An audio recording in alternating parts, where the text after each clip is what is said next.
Daily Shorts. Good morning, Jim Distortion here, doing a daily short. Success or failure, is that how life is measured? And what is success and what is failure? Because I failed in many things, but those things are still carrying on. And I've succeeded in a couple of things to a certain extent, but then, or you can look at it actually that I've not succeeded fully in anything. Okay, this is a jumble of thoughts in my head right now, so hopefully I can string it out into some kind of sense. Success and failure, what's the quantifying unit of success? Is it money? Is it time served? Is it, how you feel? Is it how you make others feel? Is it the end result of how many shiny trinkets and baubles you collect before you die? How do you understand success? Failure is easy. Failure is your own rejection of a concept, your own rejection of the life you're living and an idea you may have. Failure is how you feel inside. Whether you failed or not actually can be irrelevant. If you deem yourself to have failed in a situation, then that situation is over and ended. If, like me, you don't like to fail, then you pick that up, you have another look at it, and you find a way to make it work, if at all possible. But success is different. Success has many different facets. It has many different avenues you can walk down.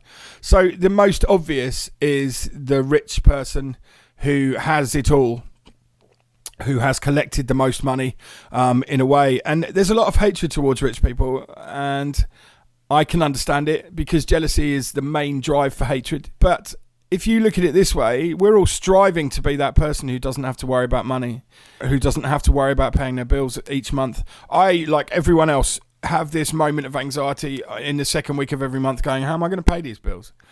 Somehow we always find a way because we know really that we haven't overextended ourselves that much. We also know nowadays that you can just tell credit cards to go away, and they do. You pay them a little bit because at the end of the day, they're mercenarily trying to get money from you by charging massive interest. So at the end of the day, screw you, man. If you don't get paid, you don't get paid. That's the business you took. That is the risk you took by giving me a credit card in the first place. I'm not saying that I've got millions of credit cards or anything, but that's kind of the way we're looking at nowadays. So, okay, the rich person on the top of the hill with a big house and a big car that everyone's looking at. Is that how everyone quantifies success? Okay, how about this?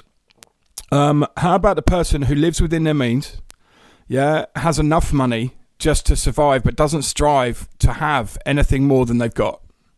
Is that success? I would assume that as success. Because a lot of the richer people I know are not content to stay where they are. And eventually, when you have enough money to pay your bills and you don't have to struggle each month, then the shift in perception of success changes. And I think success has to be transient throughout your whole life. Otherwise, you have no goals and you have no reason to get up in the morning. Successes don't have to be monetary in life. They can be, bringing up a child. Your child's happy, your child's healthy, and you've structured their life in such a way that they learn and they grow as a human being. That's a success. I can't tell you whether we've succeeded in that because Samuel's only 4 years old. But, at the moment he's happy. He's succeeding in his sphere, his 4-year-old little sphere. So does success stop and start as well? Can you have an idea of success that then once you reach it changes to another one? I'll tell you this now, if I didn't have challenges in life, I wouldn't get out of bed in the morning. I wouldn't have an existence. I wouldn't have a reason. And I'll tell you what I would do. I would spiral into drug addiction to stop the endless ache of nothing. And I know that for a fact because I've done it. The reason that I had this huge affair with drugs is because there's a nothingness inside of me that eats at me.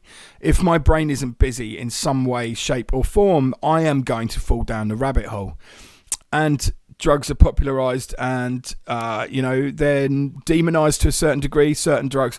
Everyone goes, oh, it's only cocaine, doesn't matter. Yeah, when you're sat in the back of your room injecting cocaine every 5 minutes into your arms and then trying to come down again, so you start to inject heroin on the other side and you're upping and downing, that's recreational for a while until it becomes the truth of your life.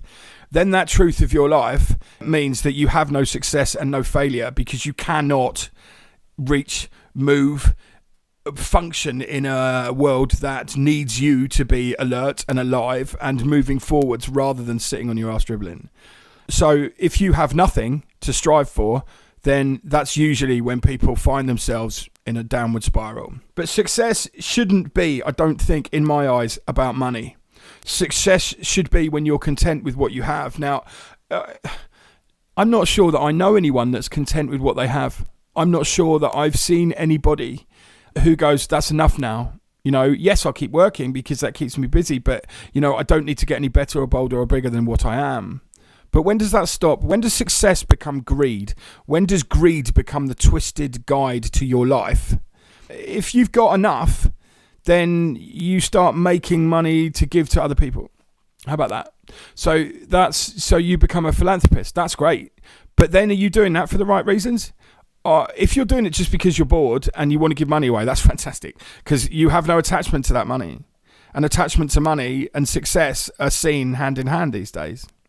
I don't think there's a conclusion to this. I think what this means is that basically success is what you peg it to be. And failure, does failure exist? Yeah, I mean, if your business goes bust, does that mean you've failed? What it means is that you had an idea and you had the tenacity to go out and find out whether it would work, and it worked for a while or it didn't or whatever, but at least you were that person who got up off your backside, didn't sit behind someone safely and take their wage packet. You went and did it. Now, I'm not saying that working for other people and having a wage packet is a bad thing either, but you see, I can only be driven to talk to you about my own experiences. I can't work for other people.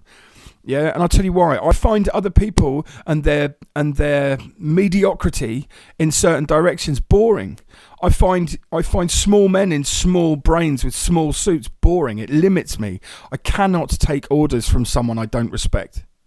It's that simple. And I have trouble. These are all my troubles, These are all my limits to the way I live my life. But if I can't do something and I can't do it to the best of my abilities, then I'm not going to do it. So hence, I'm self-employed. I'm a partner in a tattoo shop. I've got a little furniture company that isn't even a company. It's just a hobby. But that keeps me sane. And I do these podcasts as well because I have thoughts in my head. And maybe other people can relate to those thoughts in my head. And that's a success for me.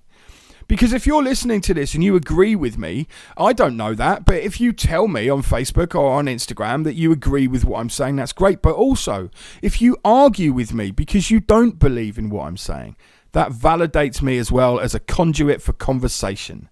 And if I can be that channel, where people can find conclusions, then that's great. I've succeeded. So maybe my failure in your eyes is success in my eyes. And that opens a whole new wormhole to crawl down. But for today, I've got to stop. This is Jim Distortion doing a daily short. Talk to me on Instagram. Distortion's got issues. Talk to me on Facebook. Distortion's conversation.